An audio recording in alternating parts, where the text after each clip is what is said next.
What is he doing?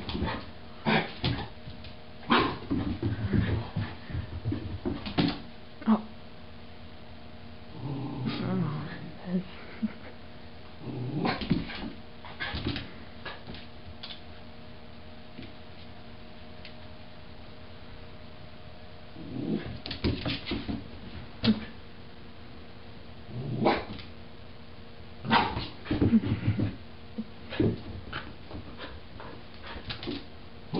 Why doesn't he want to play?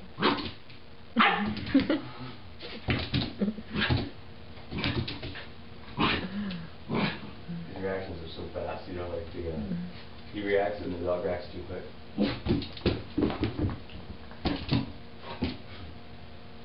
It's like overloading his stimulus, you know what I mean? Like, yeah. the other dog should react like half a second later. Yeah. He doesn't quite know what to do.